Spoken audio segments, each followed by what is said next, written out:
101 workshop. I think it's going to be super helpful for our constituency to hear how this all works. As I said, it's pretty complex, so I appreciate you guys doing this roadshow right now for some of us laymen to understand what you do and how you do it. Just to give some brief background on Chairman Gillett. She was appointed by Governor Ned Lamont in 2019 to her role as chair. Prior to her appointment, Chairman Gillett was the Vice President of External Relations for the Energy Storage Association, the National Trade Association representing the energy storage industry. In that role, she served on the association's executive team, contributing to the organization's overall strategic vision and direction, as well as providing leadership of the research, educational programming and events, marketing and communications team. From 2011 to 2018, she worked at the Maryland Public Service Commission, an independent agency with the Maryland state government that regulates public utilities, where she most recently served as a senior advisor to the chairman. Her duties included a number of matters on energy issues in the state, such as advising the agency's chairman and other commissioners on technical, legal, and policy matters. Thank you so much for joining us, and I'm sure you have a lot more history there, but I will let you get started and mention some things that you might want to mention about yourself. And I have a couple more people in here now, so I will hand it over to Chairman Gillett. Thank you again. Very good. Thank you so much, Julie. I appreciate the invitation to be with you all this afternoon, and just confirming that you can see my slides. Yes. Very good. Okay, so this afternoon, I do want to leave time for questions, because I know that there are probably topics that we're not going to be able to get to in my standard presentation. Happy for you to drop those questions at any time into the chat as they come to you, and we will make sure to get to them if we can't get to them during this hour that we're together. Happy to follow up in writing. But the presentation that we're hoping to give today, I am going to start by talking to you about who PURA is, or rather what we are and what we regulate. And then we're going to get into a little bit about how you would engage with PURA before I talk to you about a few current trending topics. I have geared this presentation more towards the business municipality angle, but feel free to ask questions from a residential perspective too. So PURA, the Public Utilities Regulatory Authority, we also refer to ourselves as PURA, or the authority for short. We have a statutory mission. We're a creature of statute created by the legislature, and there is an entity like PURA in every state. Really, there's an entity like PURA all over the world. All the different countries do it a little bit differently, but generally speaking, you have a statutory delegation of authority from the legislature to an executive branch agency. And in this case, the purpose of PURA, and it's been around, PURA and its predecessors have been around for decades. In some states, they've been around for over a century. And the purpose of the agency really is to step in for the private market, because the entities that we're regulating are natural monopolies. So by that, I mean, there's only one United Illuminating in your service territory. And that was because, over a century ago, when the determination was made that you couldn't have multiple poles and wires, you couldn't have competing infrastructure. You're having a natural monopoly, whether it's in the electric space, the water space, the gas space. And it used to be the same for telecommunications too. About 2 decades ago, on the national perspective, there was a determination that there was adequate competition in the telecommunications space, and PURA's jurisdiction over that really got stripped about 2 decades ago. So we only really touch on a little bit of telecommunications work, so that won't be a huge feature of my presentation today, mostly focused on electric, gas, and water. And the companies that we do regulate in that space are called investor-owned utilities. So we get a lot of confusion around this point. Folks think about these utilities providing public services or public goods. We even refer to them as public service companies. And you think, okay, well, they're in it for the public good. And I don't want to disparage them. Certainly utilities keep in mind customer issues of customer service to varying degrees, but their fiduciary duty is to their shareholders. They're driven by financial incentives, and so PURA's role is to step in whenever one of those entities is owned by investors, and we're providing oversight and regulation. So in your area, I think the water company is Regional Water Authority. We don't regulate them. Any entities that have that are owned by municipalities, so like Wallingford, sometimes there are co-ops, we don't regulate them. We're talking about the UIs, the Eversources, the Aquarions, the CNG, SCG, Yankee. Those are the companies we're talking about. And so what do we do? What does it mean to regulate a company? And I think what comes in mind for most people is that we're regulating for rates. And I'll get into this through the presentation. That is true to a degree, but we don't regulate all rates of the utilities. And besides that, besides when we are regulating the rates, there's a lot of other stuff that we do on a day-to-day basis. And increasingly, from a policy perspective, so anything that is passed to us from the legislature or the administration, we can play a role in. And that's really led to a lot of our recent efforts over the past couple of years on grid modernization, specifically in the electric space. And I have some slides on that later in the presentation, as I think municipalities and businesses and really all customers, there are a lot of programs we're standing up in this space that you can take advantage of. So I will definitely get to that. So sometimes when we describe what we do, it's easier to say what we don't do. And so that's what this slide is. The ones highlighted in yellow are the ones that we get the most questions about, I'd say, on a daily basis.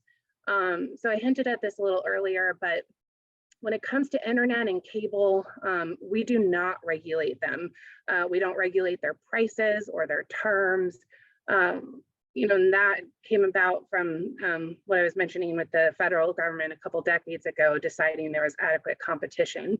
So we're preempted from regulating those by the federal government, the FCC. That's not to say that we won't try our best to help you. If you have questions or concerns, sometimes you can't access or reach a customer representative of those companies. We still maintain regulatory affairs contacts with them. So by all means, if you can't get them on the phone, please call our call center. We will definitely work to make that connection, and I will give that contact information later. Another one, especially in today's world, we get a lot of questions about heating oil. There's a high percentage of our ratepayers in Connecticut who heat with heating oil. Unfortunately, we do not regulate the heating oil industry. We can't regulate their terms. We really have no oversight over that. So that's a good flag for folks. Also, interestingly, solar panel installers, we've taken up an increasing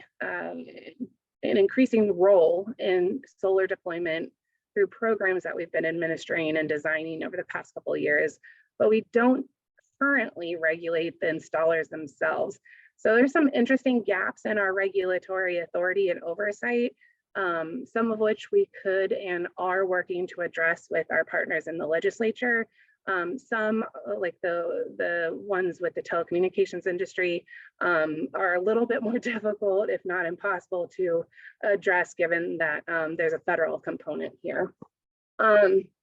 So a little bit more about what we do regulate, and I touched on this a second ago.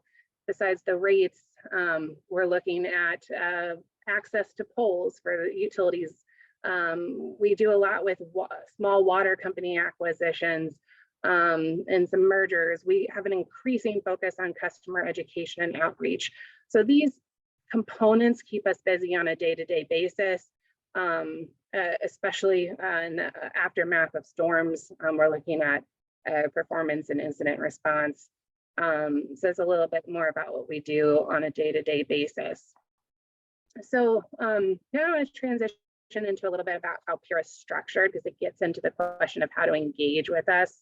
If you're familiar with other state agencies, you may know that they're typically headed by a singular commissioner or a single secretary. PURA is actually staffed by 3 commissioners.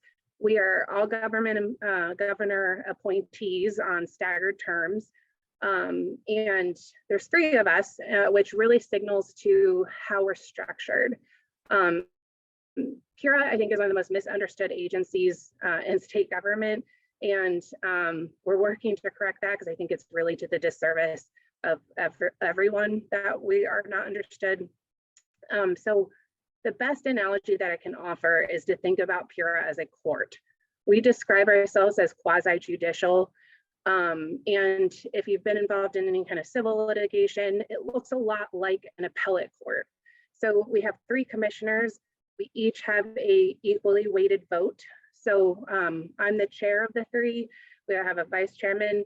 But when it comes to voting on a matter, and virtually everything we do is done by vote, it's majority rules. So I get a couple extra perks being the chairman. I get to set the agenda.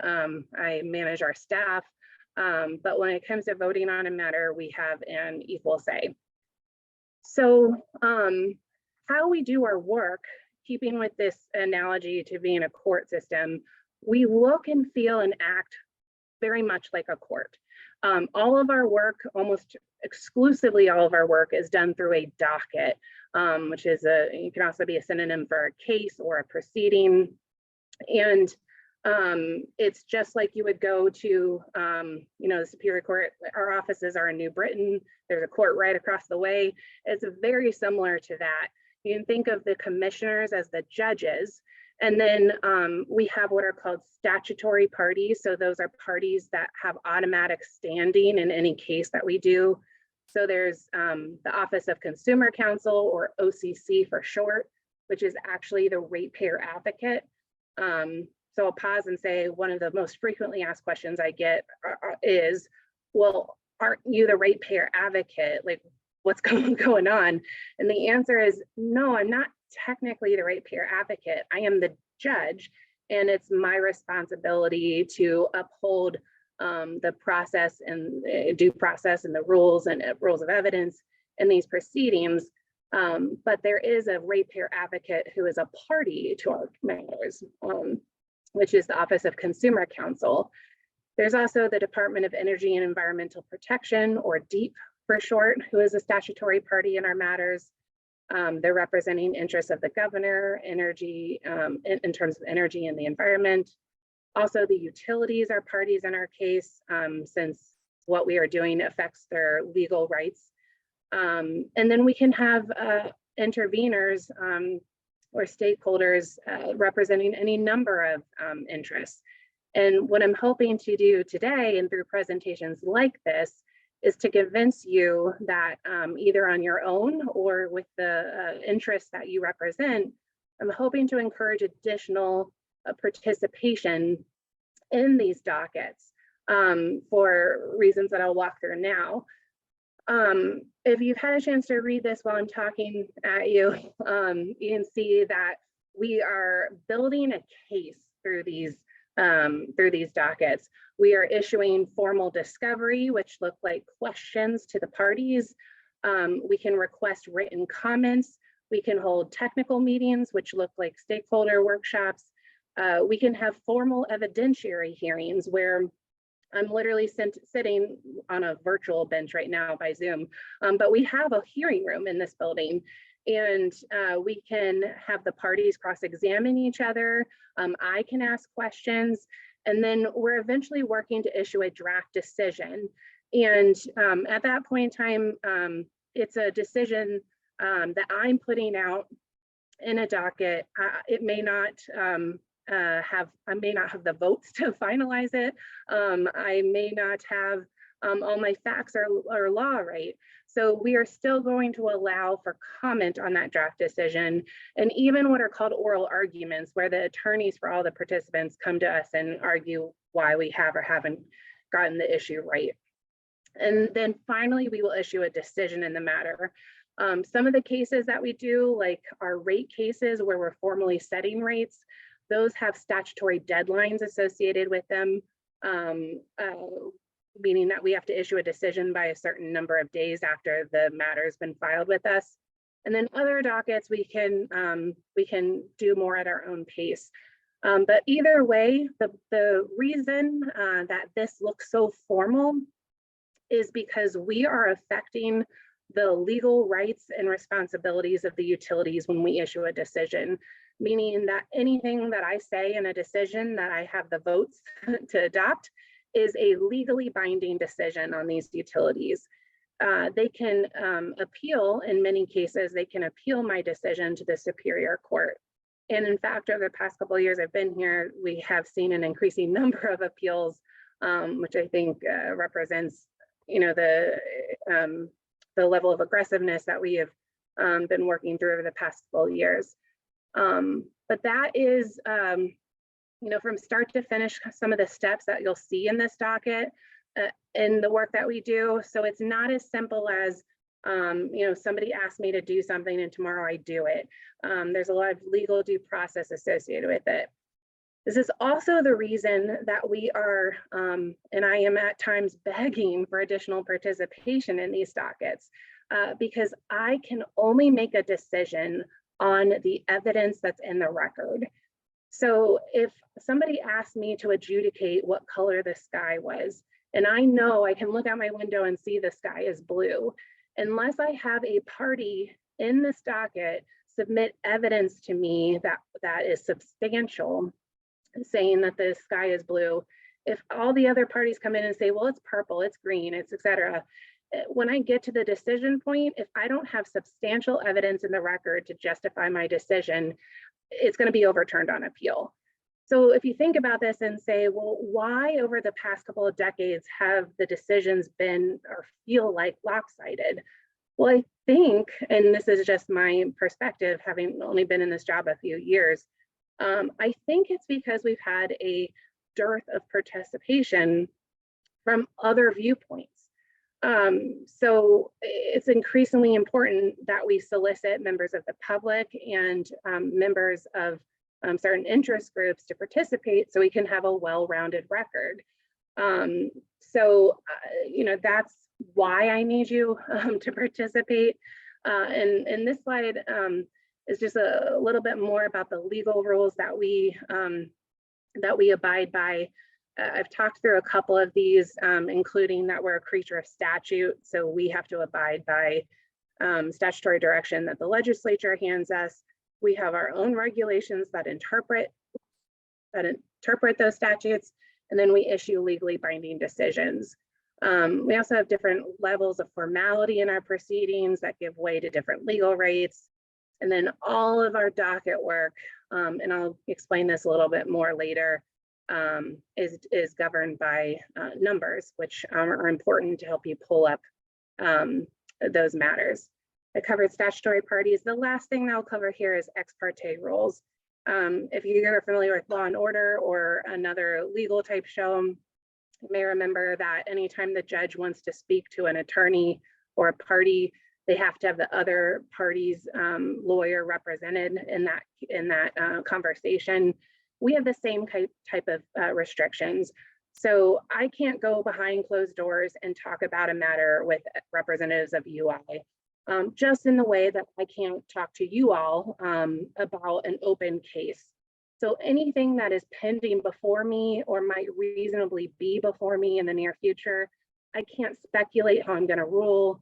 I can't talk about matters of substance with you. We can talk about process and you know, how the case is going to play out procedurally, but I can't discuss matters of substance. And that's really for your all's protection, the ratepayers' protection, because as I imagine that you don't want me or any of the commissioners behind closed doors with the utilities, which means that everything that we do is done in public. When it comes to a decision making, all of the materials on which we base the decision are publicly accessible. All of the votes that we take on decisions are done in public. You can access most of our proceedings on CTN or soon to be on our YouTube channel. The focus really is on having everyone have access to the same information. So hopefully I've whet your appetite a little bit about why it's important to engage in our processes. And so the next two slides are going to kind of walk you through the spectrum of ways to engage with us. And I think it's really based on your time and resources, recognizing that this is not anyone's full-time job except mine, really. So like I mentioned, everything that we do is available online. We keep a calendar of all the current dockets. So if you remember the dockets or the cases proceedings, it's how we catalog our work essentially. And at any given time, I could have between 80 and 100 active dockets. So this is a lot to track, and they're not going to all be applicable to you or your interests. And we recognize that that is a big barrier to engagement. So we recently issued our first quarterly newsletter. We'll be issuing these on a quarterly basis moving forward that try to summarize for stakeholders like yourselves, folks that don't engage with PURA every day, tries to summarize what the dockets are that we reached decisions in last quarter, and then also list out the procedural events and dockets that we will be tackling this coming quarter. So if you're not subscribed to one of our social media channels, we also have an option just to sign up for that newsletter. But I'd really look to start there in terms of identifying dockets that you might be interested in. And then you can sign up for email alerts for just that docket. So once you've identified a case that you're interested in following and you think you have something to say, there are a couple of different levels of involvement. First, you could provide comment at a public comment hearing. For rate cases and big decisions, we will even have separate public comment hearings in the evening. Sometimes we come into the community, sometimes we'll do it on Zoom. But for all matters, even if we don't have a dedicated public comment hearing, we will allow for public comment at the beginning of an evidentiary hearing. So you can offer your comment there. Also, if you don't have time to appear at our hearings themselves, you can submit comments into the record by emailing those comments at any time.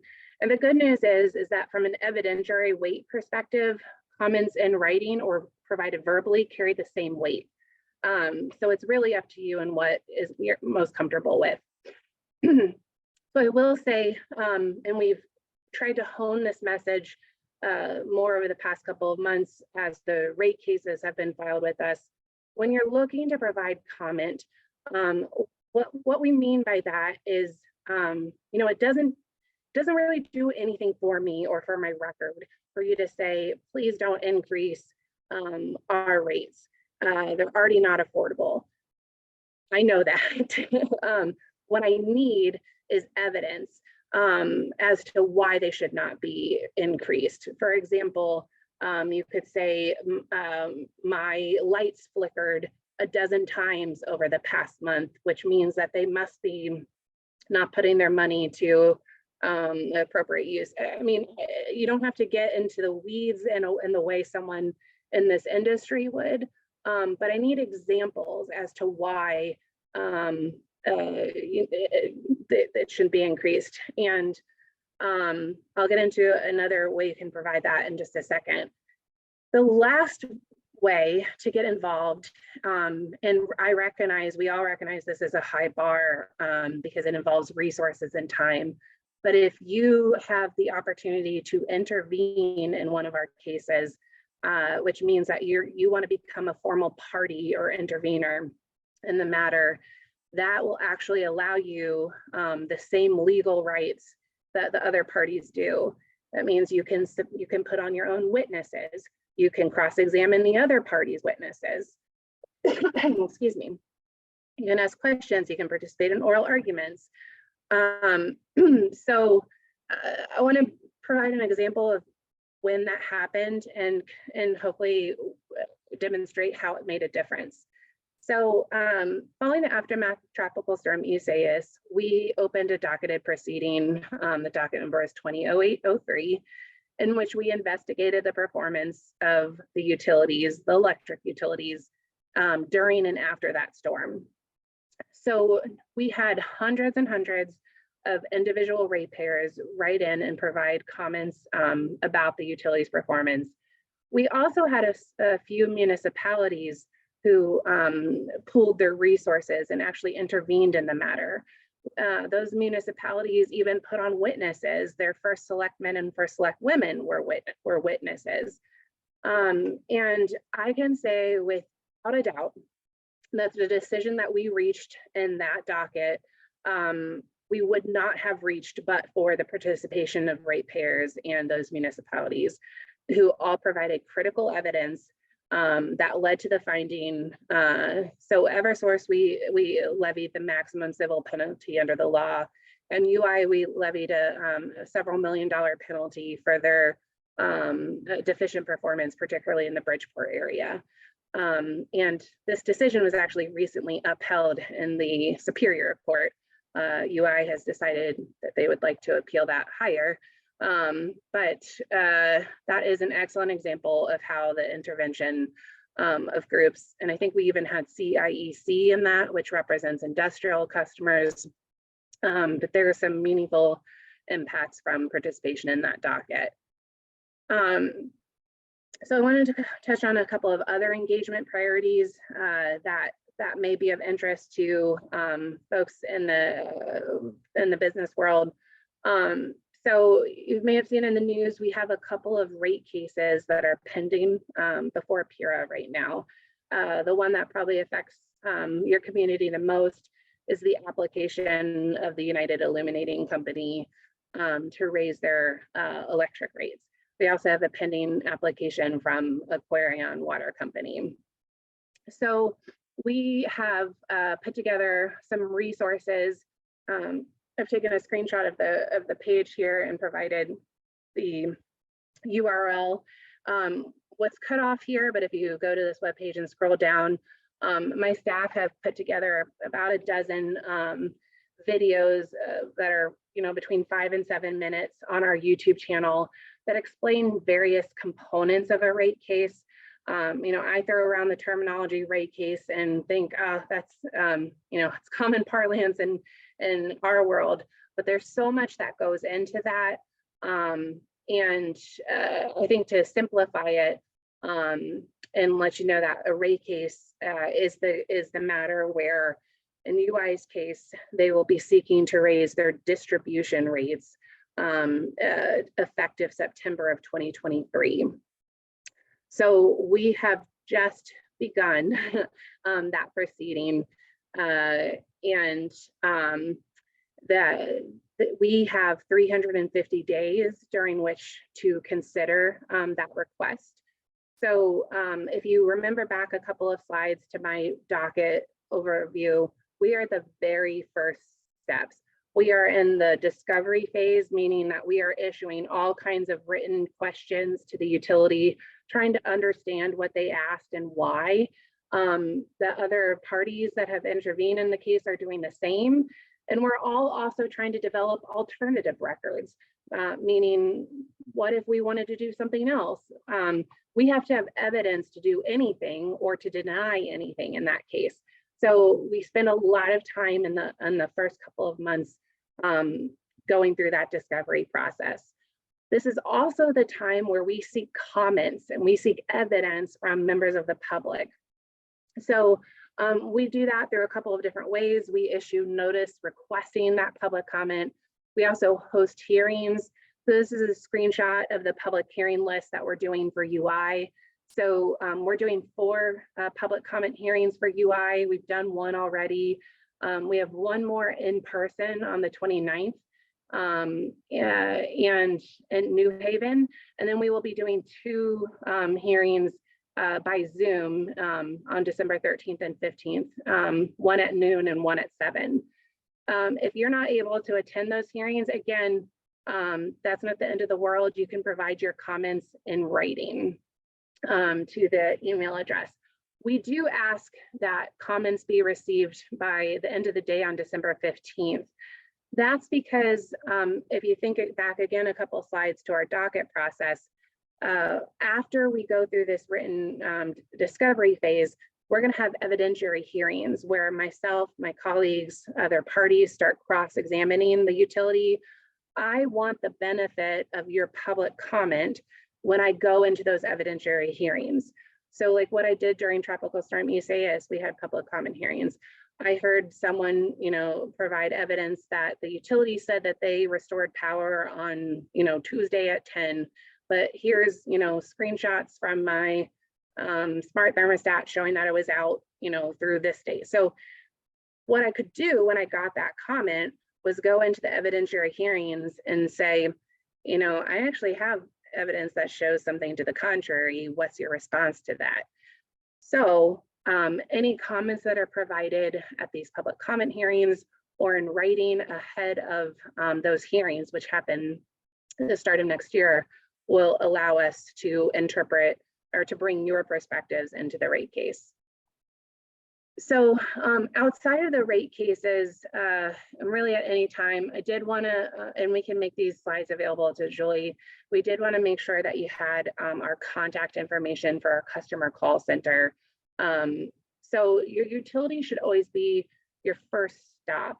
They're going to have the ability to address a billing complaint, whereas we can't do that directly.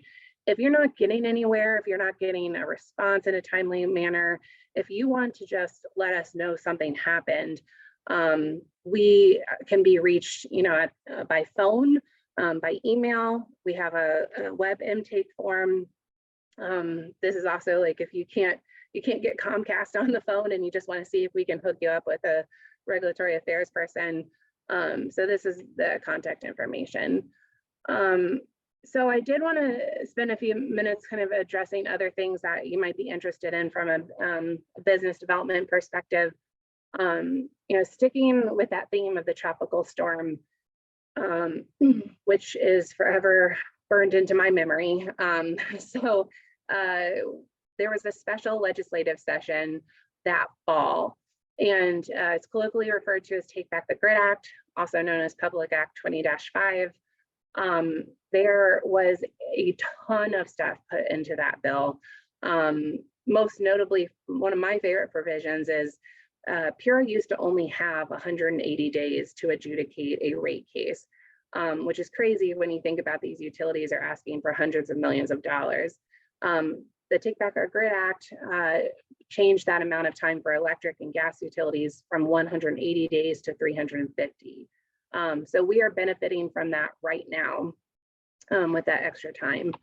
Another thing that it did was it requires PURA to move into performance-based regulation, or PBR for short.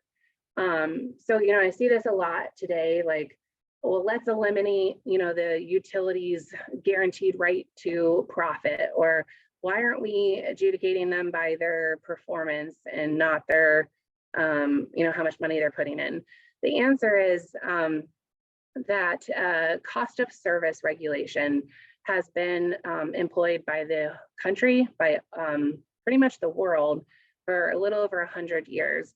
And it's actually bolstered by several US Supreme Court precedents. There's a US Supreme Court dual cases, shortened to be Hope and Bluefield.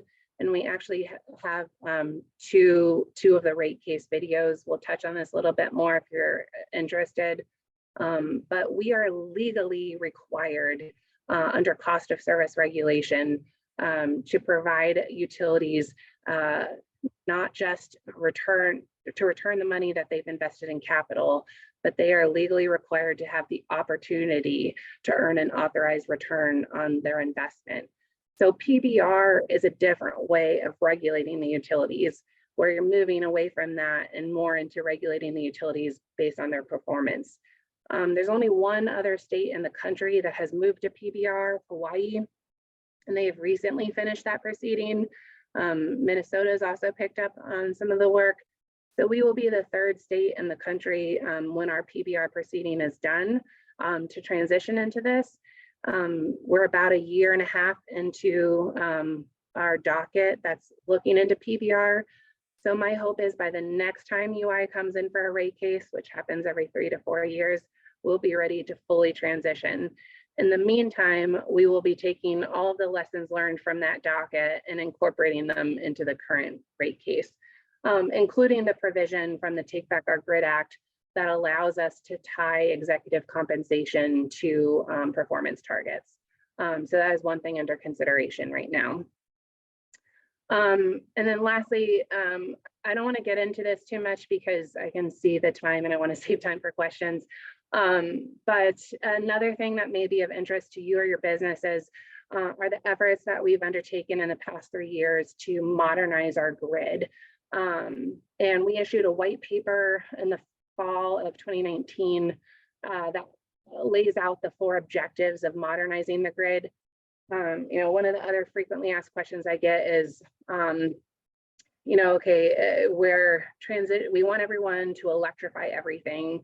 Can the grid handle it? And there's been a lot in the news lately about potential supply issues for the region. We are talking here about there are two things to consider. Can the grid transport the green energy? And then separately, does the grid have enough energy to supply it? That latter issue is more in the bailiwick of DEEP. The first issue as to whether the electric distribution utilities can actually reliably transmit that electricity is my job. And that's what we're doing through the EMG framework, which identified 11 different ways that the grid needed to be modernized to transmit reliably. So those 11 different tracks are up on the screen. If your business is interested in deploying storage on site or charging infrastructure, both of those tracks of grid mod have finalized and launched programs January 1st of this year. There's also a really cool Shark Tank-like regulatory sandbox that is launching January of 2023, which looks to connect third-party developers with utilities to solve specific problems on the grid. We've recently announced frameworks for how we're going to evaluate reliability and resilience programs moving forward. The new rate designs we finalized, this is probably a year ago now. Well, and it's actually applicable to Eversource, so maybe I'll skip that one. But we have reached conclusion on a number of these different tracks whose programs have launched either this year or are launching next year.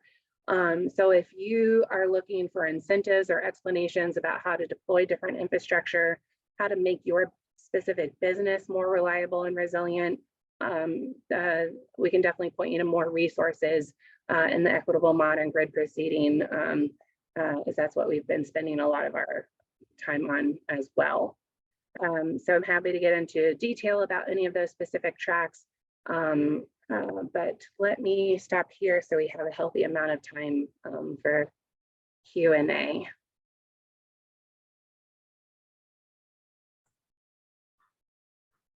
My head is spinning right now. That was a lot of great information. I did not realize that that's how PURA worked. I'm kind of, and I don't know if this is wrong or right, but can you kind of compare it almost to a planning and zoning board? Legal proceeding, and is it similar in that framework or? I think so.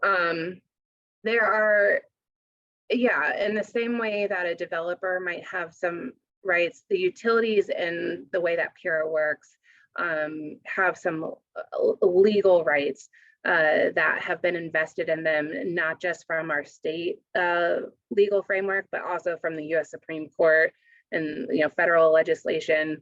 So I think it's a fair comparison, just like elevated with even more inherent legal rights that you're kind of working around. Does anyone want to pop in and ask any questions? Or drop a question on the bottom and we can read it out? Okay, I'll ask a question. You may or may not be able to answer this, but and this is a question I get all the time. Why are Connecticut utilities the most expensive in the country? Yeah, so you can split that question into two parts, and it gets a little bit to what I was talking about a minute ago with the difference between supply and infrastructure. And it's a little bit how your bills are constructed too. So one part of the equation as to why we're so expensive, and especially right now, and you may have seen the headlines about supply rates are set to increase in January. Mm-hmm. One piece of the equation is that supply. And that's where you're going to see that we're comparable to our neighbors in New England, but we're not comparable to like the Midwest, for example. And that is, you know, the fact that our geography and that we're at the end of natural gas pipelines. So your supply, like if you're Pennsylvania and you're sitting on the, you know, all that natural gas potential, you may have lower rates because your supply is cheaper. You may be in Michigan and have, you know, supply that doesn't have all of the climate change policies layered on, where we have certain percentages of the electricity that the utilities buy have to be sourced from clean and renewable power. So that's one half of the equation, is that we're a little bit unfortunate in terms of our geography and our proximity to supply. The other half, you know, when we're talking about infrastructure, and that's on the delivery side of your bill, right now, there are a couple of things that are kind of smushed together on the delivery side of your bill.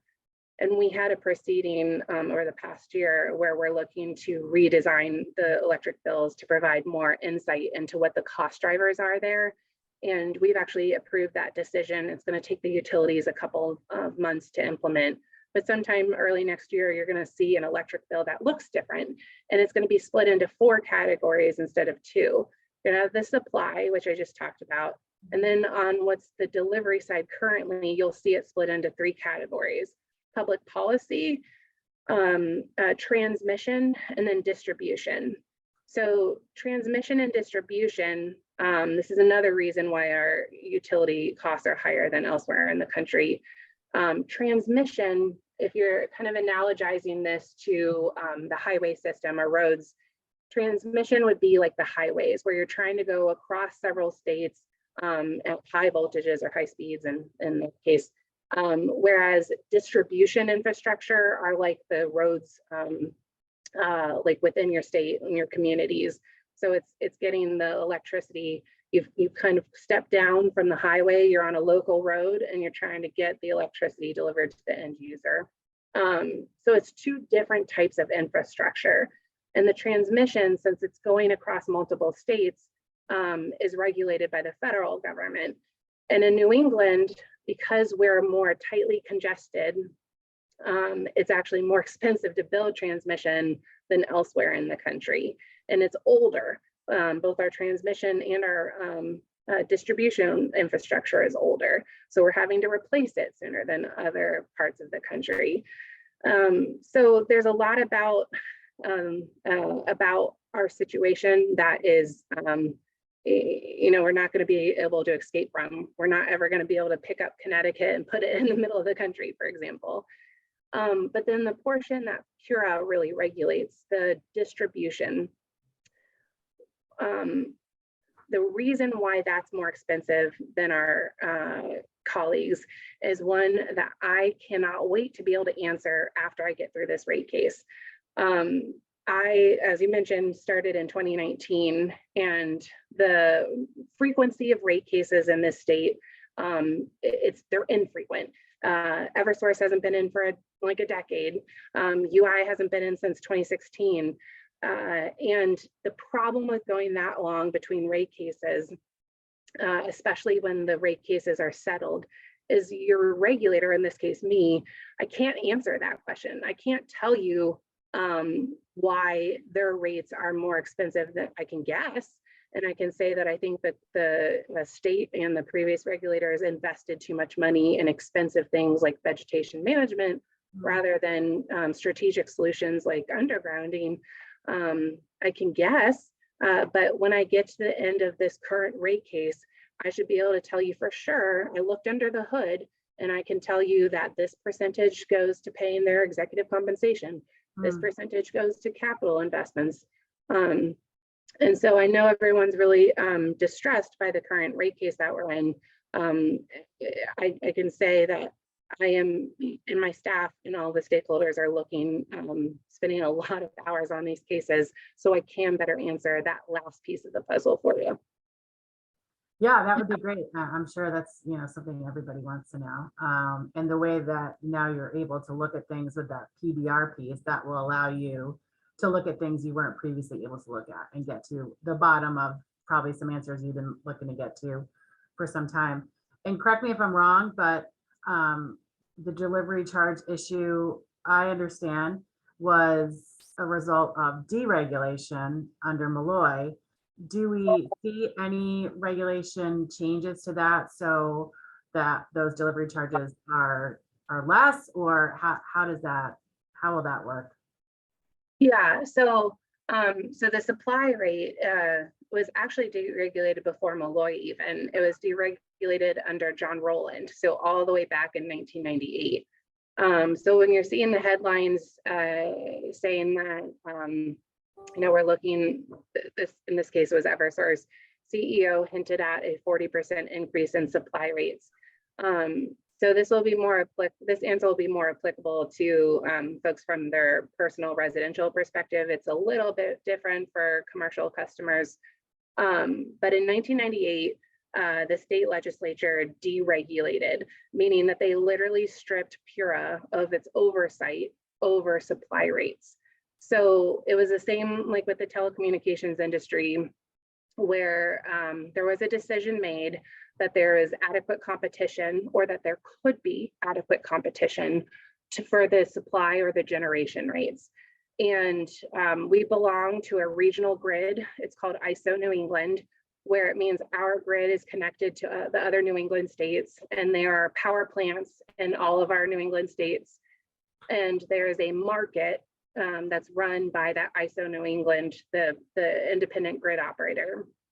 The decision was made that that market could generate enough electricity, enough competition, that the utilities didn't need to own generation anymore, which is how PURA had the oversight over your supply rates, was that the generation was owned by UI. It was owned by Eversource. And since they owned it, we could control their profit that they were making off of it. In 1998, the legislature said, you know what, I think we could do it cheaper by belonging to that market. And they required the utilities to divest. They had to sell off all of their generation. And then they said to PURA, your oversight's not needed in the supply anymore. So you're going to focus on distribution. And so now twice a year on January 1 and July 1, there's something called standard service, which 80% of residential customers in Connecticut are on, where UI and Eversource are procuring that energy, the electricity, from the regional market on your behalf. And they're coming to PURA and saying, we bought this energy for the next 6 months, it's going to cost this much. We look at it and we say, okay, did you conduct a competitive procurement? And are you passing through no more and no less than what it costs, meaning you're not marking it up at all? Okay, yeah, you are. You ran a competitive procurement, you're passing through your costs only, then that's the rate. And if we say no, meaning no UI, you can't charge that rate, then 80% of customers in the state will not have electricity when you turn on your switch January 1. That is your option.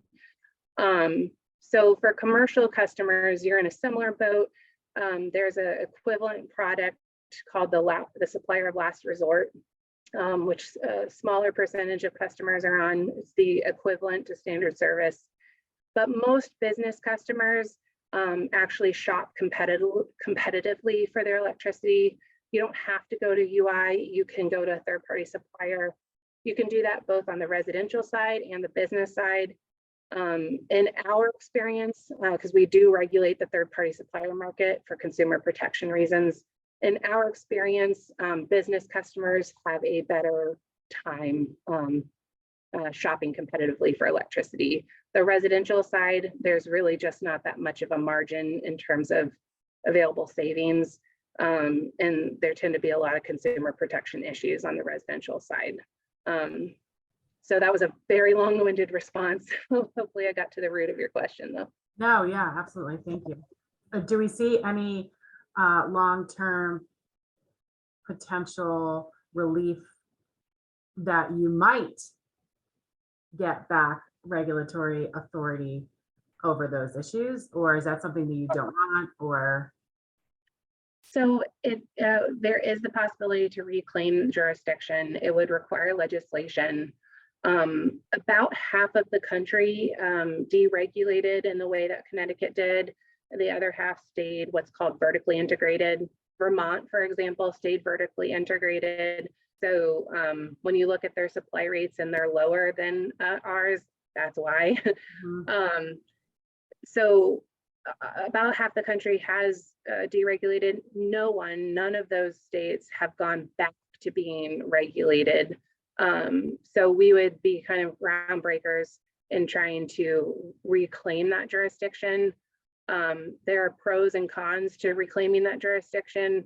It is possible. It would require legislation. And if I had a crystal ball, I'd tell you that this coming session, I imagine it will be a discussion, because we're looking around and seeing high rates coming January 1, and your regulators telling you, I can't do anything. I legally cannot do anything to help here.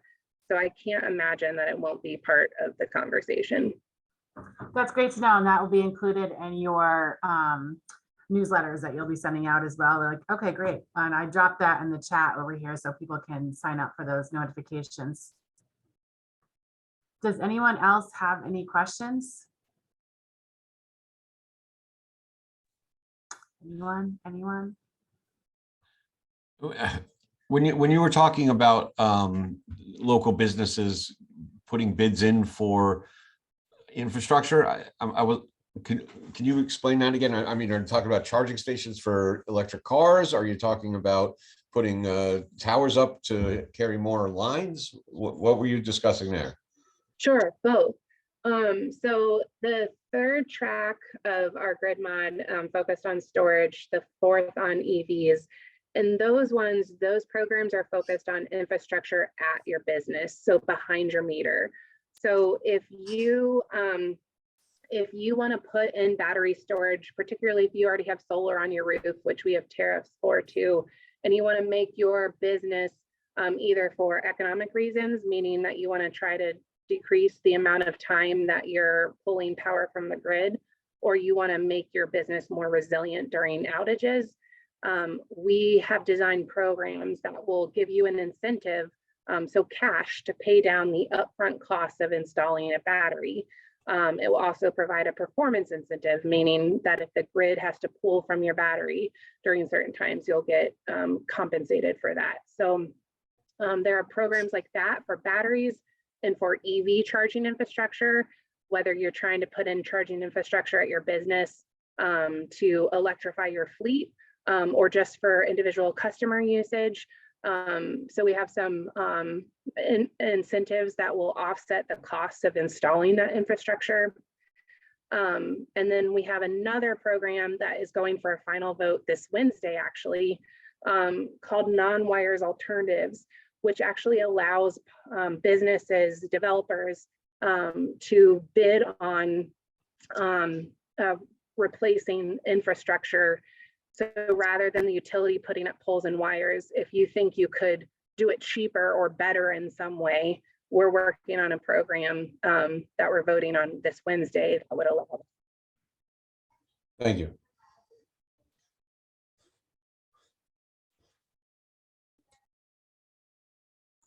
Are those incentive programs specifically through PURA, or do they live with Deep or Green Bank or? Yeah, it's a great question. So In the case of the storage, that one you can go to the green bank.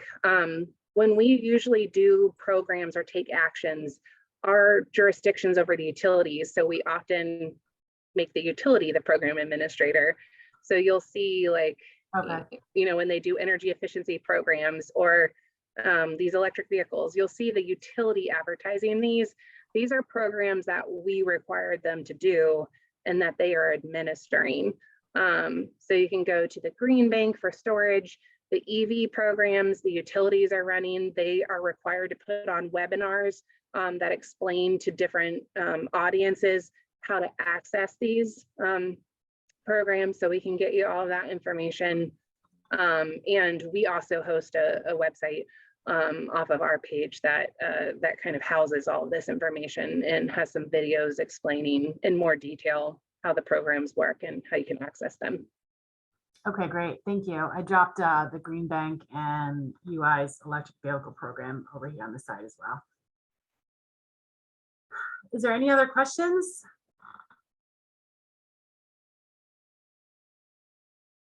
No? All right.